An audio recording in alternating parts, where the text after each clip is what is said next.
The Cayo Perico heist has been out for about a month now, and it is by far the best way to make money in GTA Online. Whether you're playing solo or with a bunch of friends, this heist earns some serious money as you can complete it in under an hour, and playing solo you can make $1.8 million. That's just insane. Now, I have done the heist plenty of times solo. I've also done it plenty of times with my friends. And guys, I think it's time to put out a full tutorial for the Cayo Perico heist. Now, this is going to be every tip, every trick, every method that I have learned over my time with this DLC, so you guys can learn and you guys can complete this faster for more money. Now, once you get good at this, guys, and you don't make mistakes, of course, sometimes they happen, sometimes you're gonna die, sometimes your helicopter's gonna get blown up, but guys, you should be completing this heist within an hour every single time. It's that simple. I'm going to show you how to do every single mission the fastest way that I have found possible. I'm going to show you which missions you should actually be doing. I'm going to show you how to scope out efficiently. I'm going to show you how to do the heist efficiently. Guys, anything that you're going to need in the Cayo Perico tutorial is going to be right here. Yo, what's going on, everybody? My name is FANTAGARMY, and this channel is dedicated to bringing you the best money-making methods, tutorials, and anything else I think you might like to do with GTA Online. So if you like the sound of that, guys, make sure to hit the subscribe button, hit the notification bell button, and become part of the FANTAGARMY. Alright, let's get it.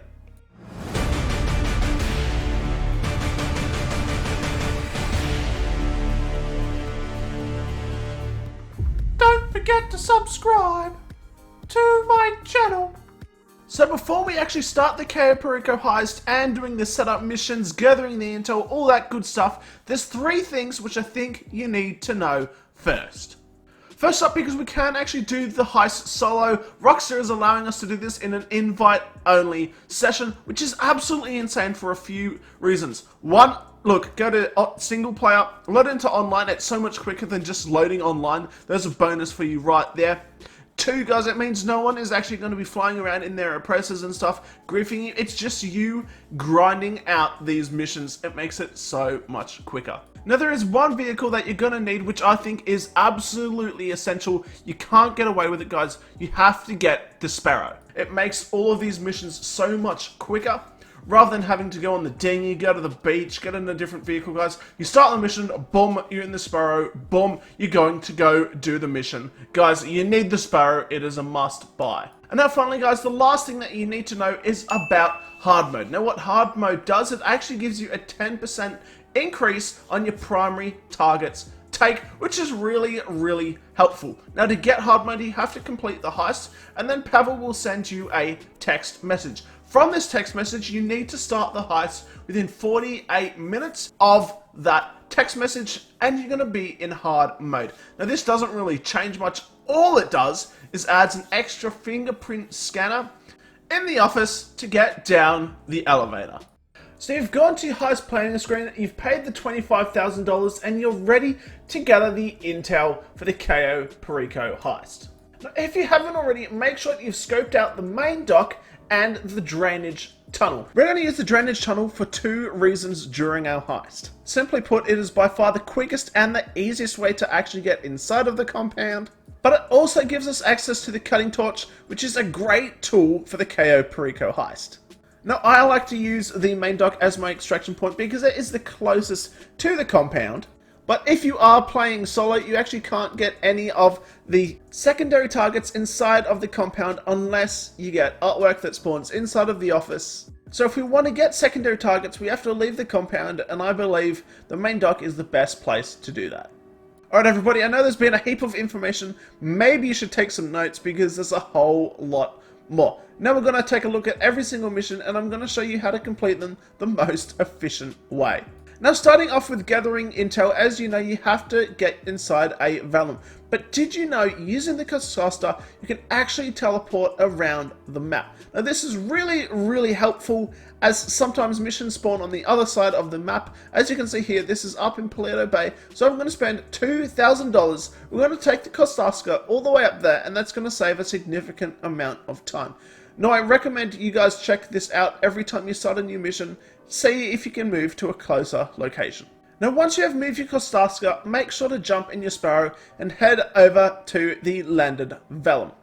Now once here guys, be careful not to actually blow up the Vellum itself, as some NPCs do spawn next to it, but you will always find that there's a Gavin Talia Baller parked a little bit away from the Vellum. I suggest blowing that up and then taking out the other targets with a sniper rifle or an assault rifle, something like that.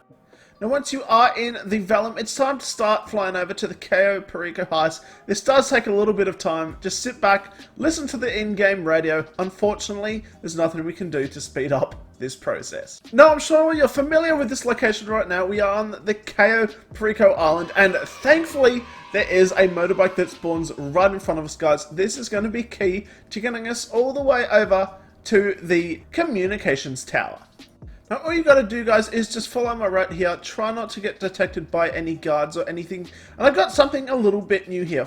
As we are on the motorbike, there is a cliff that we can rocket up right there, and that is going to skip us past that pesky little gate. You can drive the motorbike through the gate. I don't know, I think this method's a little bit faster. Now you will know that you've done it right if you actually beat one of the cars that's patrolling the area. If you can get in front of it guys, you're on the right track.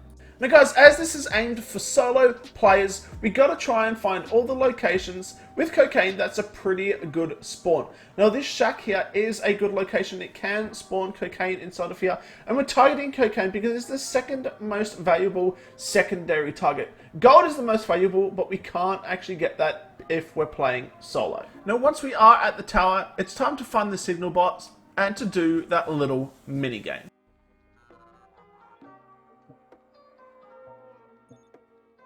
Now once we've hacked the signal box and we have used the SecuroServe app, it's time to go through the cameras to find out the primary target. Now there is 5 different primary targets that we can get. Now with hard mode activated, here are the prices for the 5 primary targets. Tequila gives us $990,000. The ruby necklace is valued at $1,100,000. Barra bonds are for $1.2 million, and the pink diamond that sells for the most is for $1.4 million. Now there is a 5th primary target, and that is the Diamond Panther. Now the issue with this guys is we can't actually get it all of the time. It's going to be a special little event week, such as when the Diamond Casino had diamonds to steal. Guys, when the Black Panther is available, we are going to be able to steal this for a absolutely insane $2 million. Guys, that's crazy. Now guys, if you're not actually happy with the primary target that you get, just reload the session, exit the submarine, call Pavel, cancel the heist, and then you can start it again. As long as you do this within the original 48 hours of getting your text message, you will stay on hard mode. However, I don't know if this is actually worth your time. Sure, if you get the tequila and on the next turn you get the pink diamond, you're making an extra $430,000. That's all well and good. However, look at it this way. If you spend an extra 10 to 15 minutes re-scoping out the compound and you might not even get the pink diamond, that's 10 to 15 minutes of time you've literally just wasted. And unless you actually get the pink diamond, you're actually losing money. Especially if you do this 2 or 3 times to actually get the diamond, guys, you're just wasting so much time. You're wasting so much potential money. Now, let me try to explain to you how this works. Now, while excluding the Sapphire Panther, the average value between the 4 primary targets is about $1.2 million. Now, you should be able to complete the heist in under an hour, meaning 15 minutes is 1/4 of that. So going to take off 1/4 of $1.2 million, leaving us at about $300,000. What this means is if you go back and re-scope out the Cayo Perico Island and you don't get the pink diamond, you're actually losing money. Yes, if you do get the pink diamond, you do get an extra $100,000, so well done to you, but if you don't, you're just losing money. Now, the chances of actually getting the pink diamond is 1 in 4, so it's not very high. I wouldn't take the risk. Now, I've seen some people suggest that you just do this mission over and over and over until you get the pink diamond.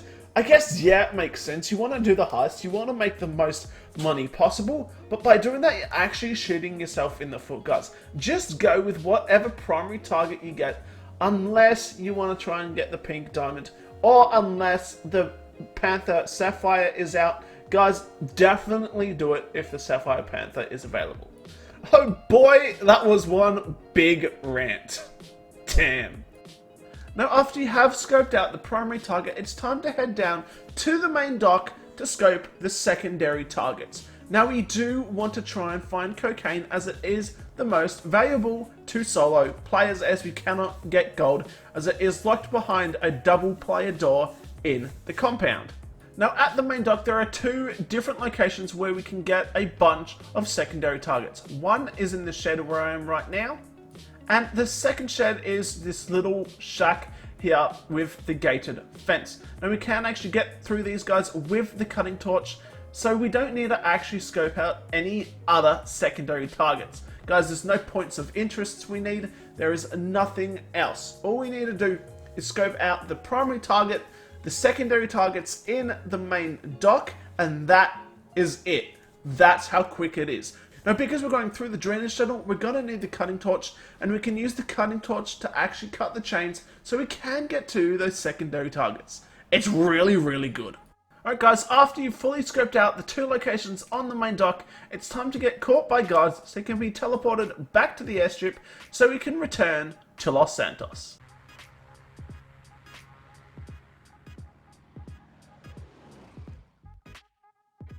Alright, once we have got back into Los Santos, guys, quickly go to the Kostaka interaction menu, call in the Sparrow, and guys, check if the Kostaka is spawned nice and close to you. If it's not, guys, simply get rid of it, call it back, and it will spawn at the closest location that it can.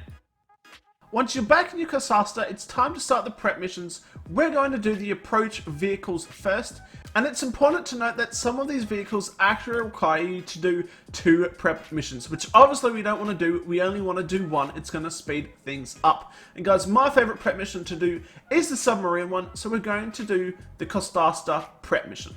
After you've started the mission, guys, make sure to use the fast travel feature and travel to the closest location to the yellow marker on the minimap. It's pretty easy, guys. Once you've moved your Kostaka to a closer location, jump in the Sparrow and just start firing missiles at all of the enemies here. There is going to be a buzzard and 3 different dinghies in the water, and the submarine is going to be underneath that. So guys, just take them out with your homing rocket launchers, and then straight after that, just jump straight into the water. Don't worry about sinking your Sparrow. There's something that's just really, really fun about jumping out of a helicopter and diving in the water. You don't know it until you try it. Now, I'm going to say it now, this is a very difficult mission. The Merryweather dudes in here seem to have shotguns, and they deal a lot of damage. So make sure you come prepared, guys. Come in with full health, come in with lots of body armor, because you are going to need it. Obviously, we don't want to die here because that is just slowing things down. Anyway, guys, I like to use the assault shotgun, and every time I'm starting to turn a corner in the submarine, I just like to spray bullets everywhere to guarantee that I don't get shot too much. Now, throughout the submarine, you can actually pick up different pickups. There is body armor, there is health, and there is some ammo. So, guys, keep an eye out for those.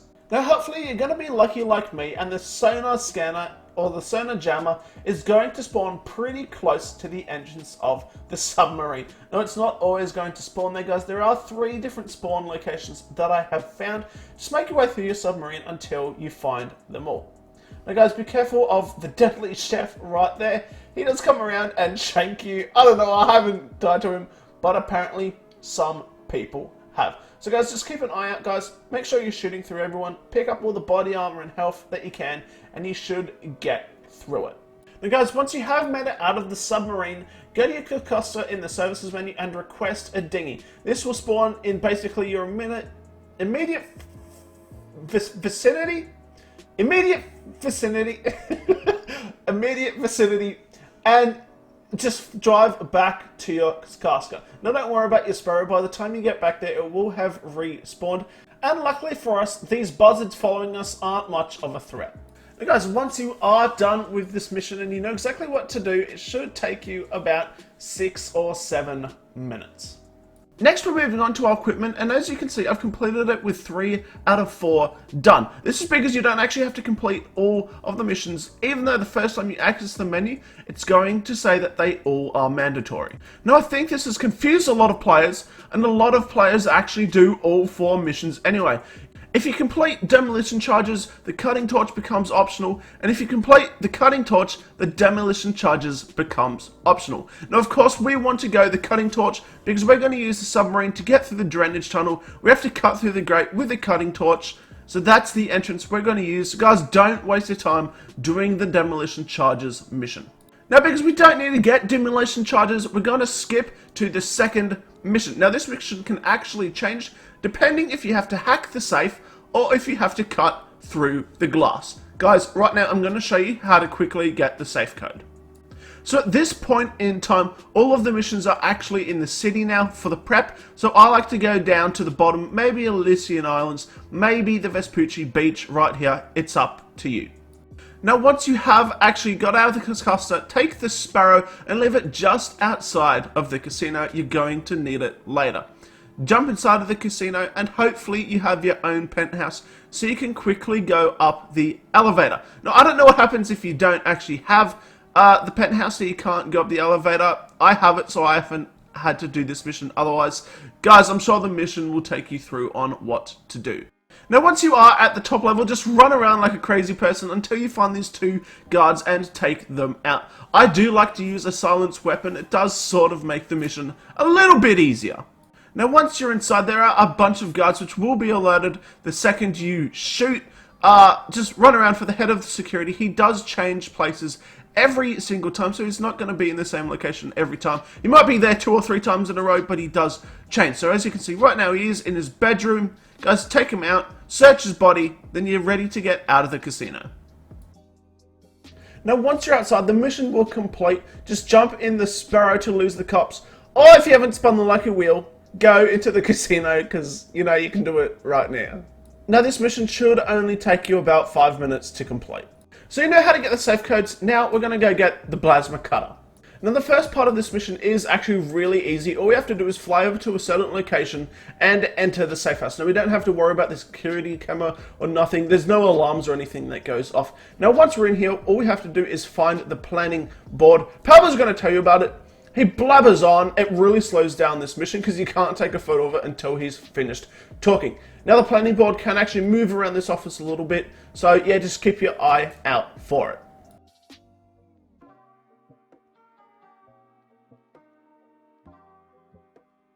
Now your next step is taking your Sparrow over to the Rockford Hills and just blowing up all of the cars that your Sparrow locks onto. It's pretty easy. After that, guys, you're going to be able to go steal the plasma cutter. Make sure to take out any remaining NPCs, but once you've got it, guys, simply just run back to your Sparrow. Some helicopters and stuff will spawn to chase you. You'll just outrun them in the Sparrow. Don't worry about it.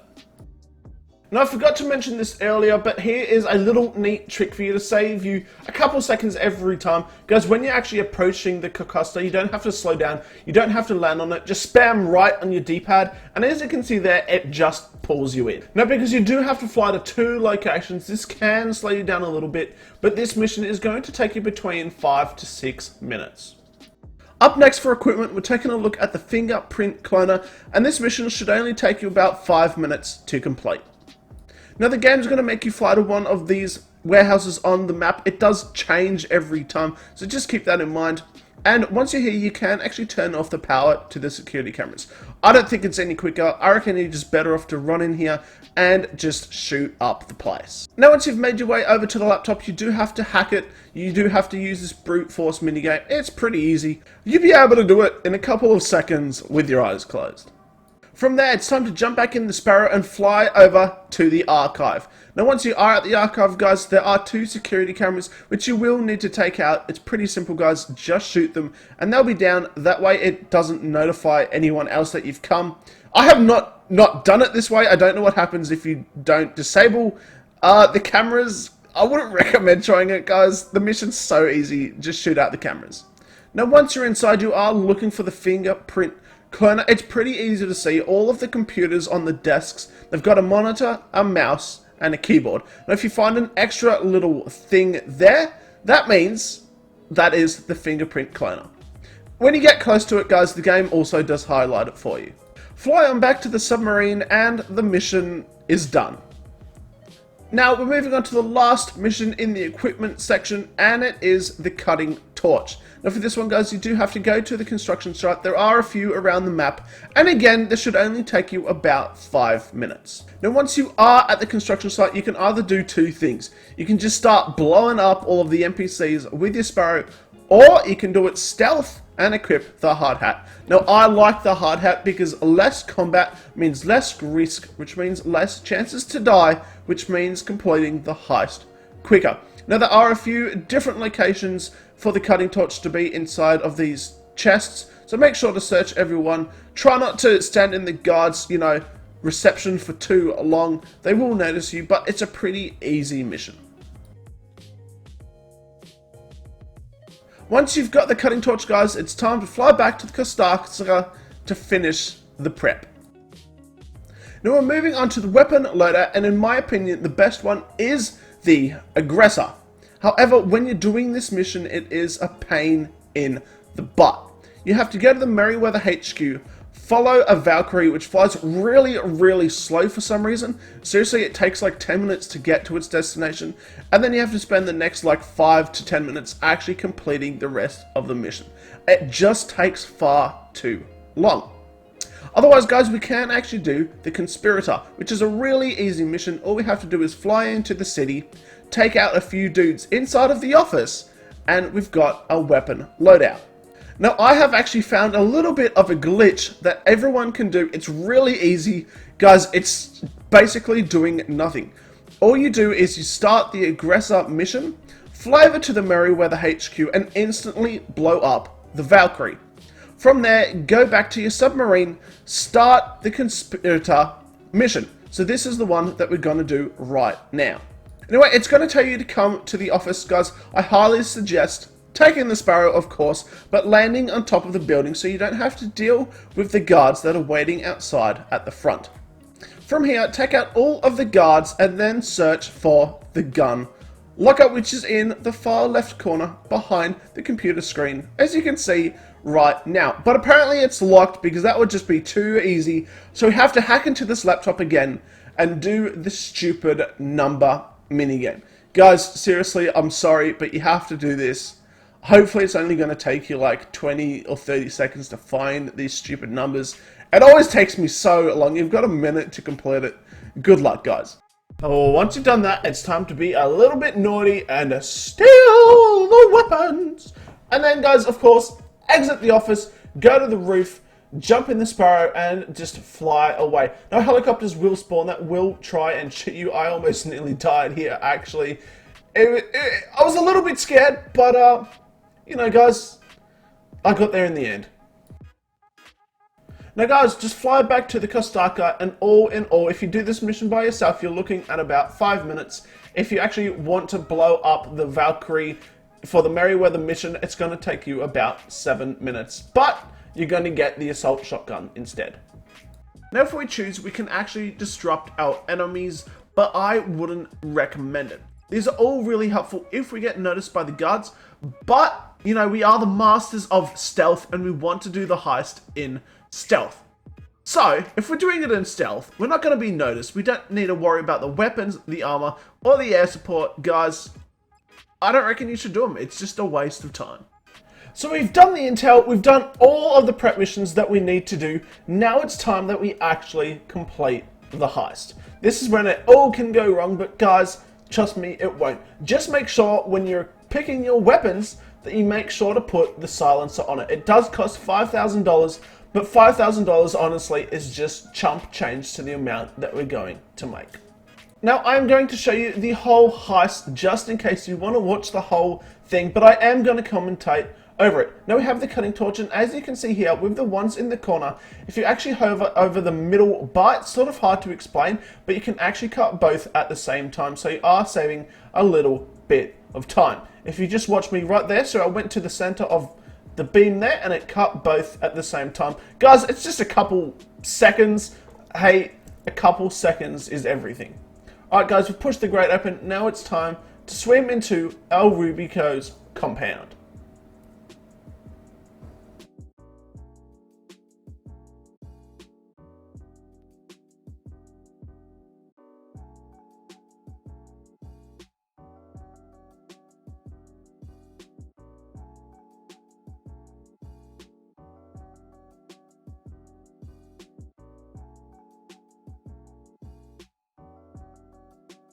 Now once you have made it into the compound, just follow the route that I have here. Make sure you go into stealth, make sure that you're aiming, and make sure that you've pressed control or crouch, whatever it is, so your movements aren't detected. Now I do like to play at night. It does reduce the NPC's viewing cones. That's the second guard we've taken out here. Now we're moving up to this security camera over here. Take that up, but make sure the guard's not too close. Then move in for the kill on this guard as well. Of course, guys, try and get the headshots. You don't want the guards to sound off the alarm. Now you can actually wait here for this guard to actually come on through, or if you really want to be really quick, you can actually sneak on faster and kill him there as well. Now I am shooting them as they move because I have done this a few times. Guys, if you're not confident, you can just shoot them while they're standing still. Alright, so this guy has actually dropped the keys, which is actually really helpful. That means we only have to go through one fingerprint scanner if we go through the gate, rather than doing all 4 of them because we are on hard mode. However, I am going up to the office for the hidden safe. Now the hidden safe can hold a bunch of different money. It holds between 50,000 and between 90,000, I believe. But as you saw there, guys, I did just pick up the money. I didn't actually hack that keypad because I have the set of keys. If you don't get the set of keys, it's alright. I got them, so I'm going to use this method here. I think it is just a little bit quicker. So as you can see, we're unlocking the gate. That is beautiful. Now we're running down to the keypad here, which is only going to have one fingerprint. Now guys, the first time I did this fingerprint, I was like, I'm not sure about this. But honestly, what I like to do is I start from the top, then I move to the second one, and I just move 2 down. Go to the third one, move 3 down. Then I go, from the bottom one, the second last one, move up 2, and eventually it syncs up for me. That's the easiest way, I think, to do it. As you can see here, I am struggling a little bit. Something has gone wrong. It is what it is. There we go. It's finished.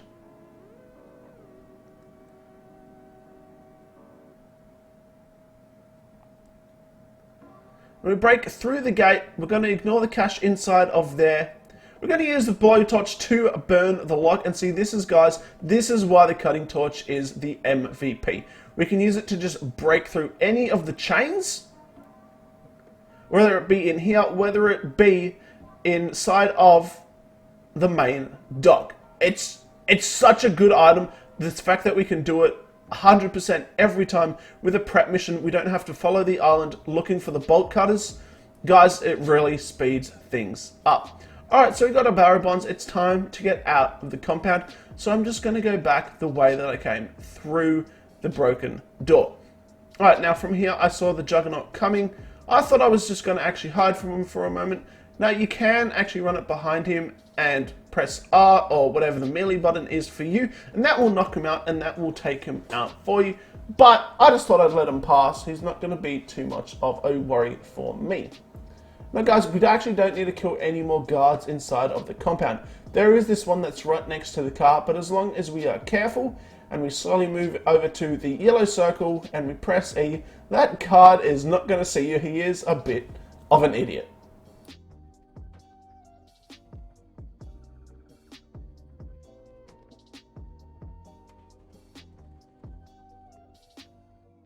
Now in order to get out of the compound, I do suggest taking out the 4 guards standing outside. There is this one here next to the motorbike. There is one up here again, and then there is a group of 2. Now you can deal with these guys in 2 different ways. You can either throw one of your explosives and take them both out, or if you're a good aim, guys, feel free to just shoot them both in the head. Now don't take too long for this because it will sound an alarm, and that is the last thing that we want.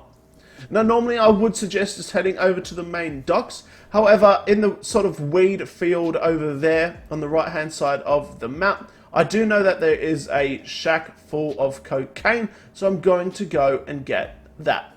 Now I do get beaten by the hardest NPC in the heist. It is the tree. Now I'm actually really surprised as well that I didn't get seen by this guard. I thought that was over for me, but apparently it wasn't. I thought that was really, really weird.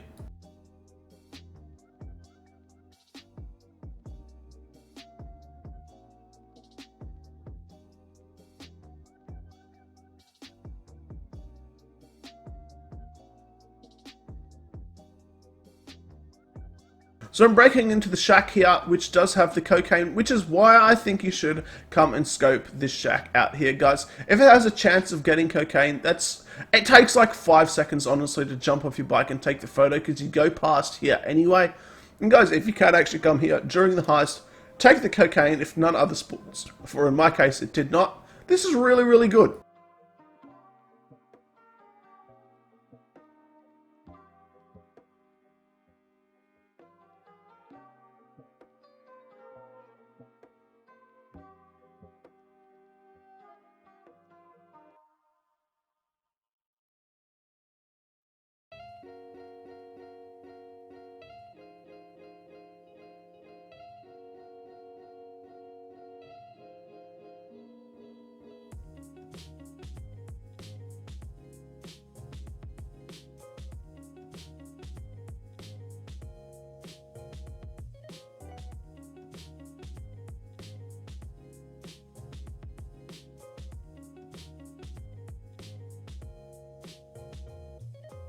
Now, while doing this heist, I actually thought I had 2 cocaines as secondary targets. I was confused. Apparently, I did not. I had 1 thing of cash and 1 thing of weed. Now, weed is actually the least valuable target. It goes gold, then cocaine, then artwork, then money, then weed. So, of course, I wanted to go back to the other shed and steal both the tables of weed. Now, here, guys, you can actually shoot both guys in the head right there. Line it up very nicely. You shoot one right after shoot the other, and you're not going to sound off the alarm.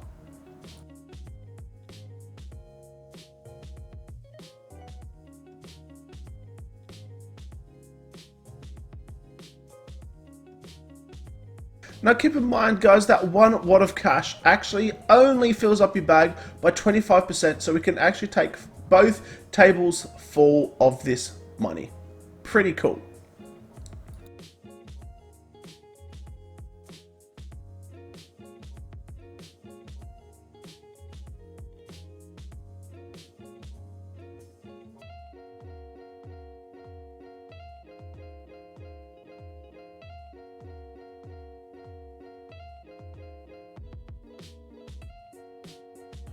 Alright, now you don't actually have to get on the boat that is assigned for you there.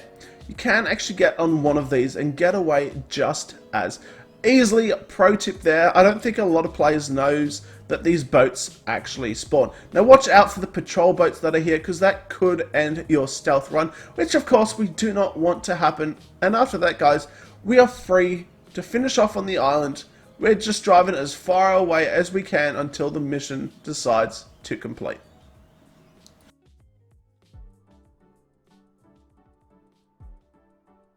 Alright guys, and we have finished the heist, and in under an hour I was able to make just over $1.4 million with the Elite Challenge included, which it's showing you right now. So you need full bags, you can't fail a hack, you don't want to be seen, and you have to do it in under 15 minutes, which is actually really, really easy.